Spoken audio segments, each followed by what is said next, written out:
Ladies and gentlemen, our keynote speaker is a gentleman who stands with you and me, the people of the great state of New York. Since Tom DiNapoli became the New York State Comptroller, he's worked diligently to try to improve a lot of laws in New York. And he's done quite a lot in a very short period of time. In fact, if you look at Tom's record and let it speak for itself, Tom has thoroughly and incisively analyzed the state budget and has offered a wide variety of solutions and suggestions to improve it. He's also taken on the challenge of positively reforming the way the State Comptroller's Office operates, and he's done a great job. Last year, at about this time, in another balcony breakfast, many of us had the privilege of hearing Tom address us while we were facing the harshest economic downturn of our generation. And I remember when I introduced Tom, I said words to the effect of, we can all take great comfort in knowing that we have an outstanding state comptroller who's eminently qualified to guide us through the harsh conditions that we face. And while this is a little self-serving, I'm very, very happy to tell you that I was right on with that statement. Ladies and gentlemen, please give Tom a warm welcome. Thank you, Bruce, very much for that generous introduction. Good morning, everyone. It's great to see this wonderful turnout. It's great to have Janis Joplin looking at me while I speak. I've never had that opportunity before, so I'm inspired. Well, Lou was, I want this to be the last time. Lou indicated that the morning was going to be informative and entertaining. As keynoter, I'm going to take care of the informative part. The panel is going to do the entertainment part. I think that would be the right way to do this. I see so many good friends that are here this morning. Thank you for coming out to this event. I want to acknowledge former Controller Ned Regan. It's always great to see him. Give a round of applause. He did an outstanding job in this office. And we certainly strive to continue that tradition of the Controller's Office being the place of credibility and above the politics of the day in Albany. And I appreciate what Ned did to establish that reputation for the office. And I'm certainly very supportive of Alan Blair's work with World Hunger Year. It is important, as Bruce said, for us to keep in mind at this time where we will be celebrating very important holidays, to keep in mind there are many people in need out there. And certainly World Hunger Year and the dream that Bill and Harry Chapin had a long time ago has been an enduring dream and a very important one to help people in need, and we thank them for their important work. And thanks to everyone who's supportive of Balcony. I know everybody wanted to stay in when Lou said who wants to be a member that isn't right now. We were all comfortable, right?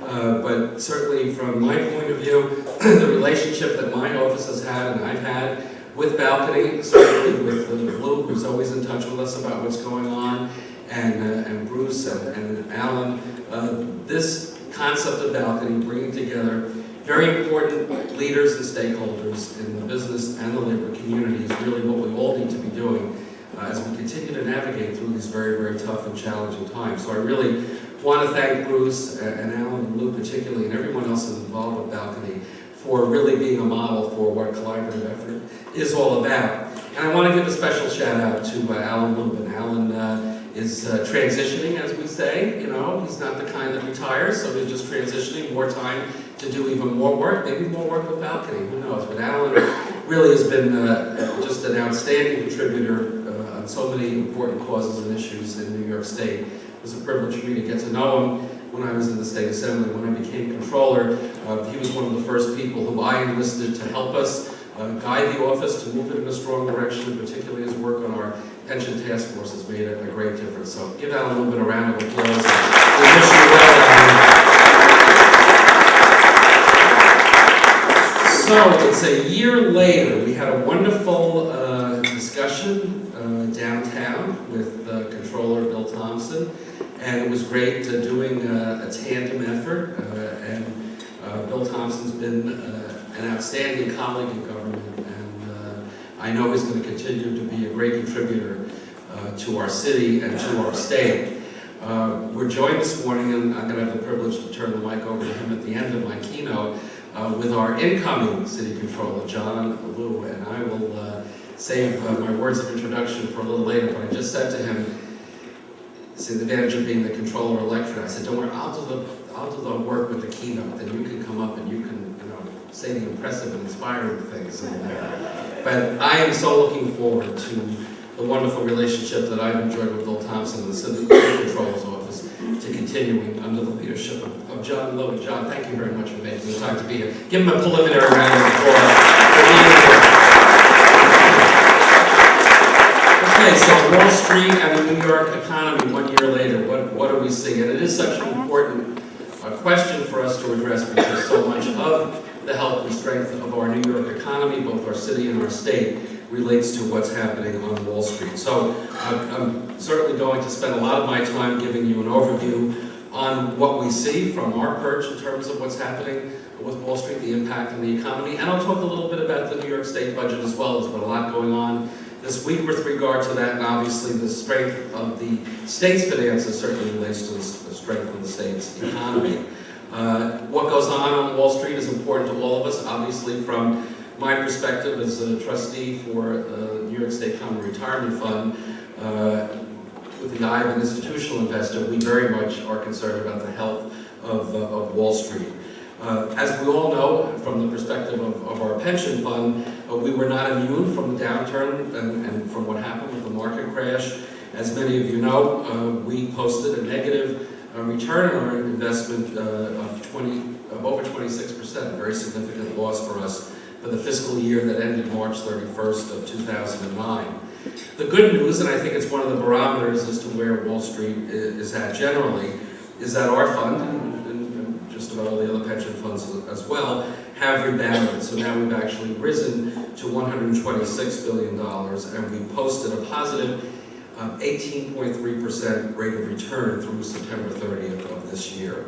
So that's a bit of the good news and one indication. You should also have in your packets a copy of our Wall Street report that we put out every year. A lot of detail and facts in there. Please take it home with you for reference, and I'll mention some of the highlights of that report. We do this report on an annual basis. It's our way of tracking what's happening on Wall Street. Again, financial services is such a key part of our economy. So what are some of the highlights? Between 2003 and 2008, the amount of state tax revenues from Wall Street related business activities almost tripled from $4.2 billion to $13.1 billion. No surprise, New York State grew very reliant on that increased revenue stream. In fact, the state derived more than 20% of our revenue from Wall Street. Of course, we all know what happened last year.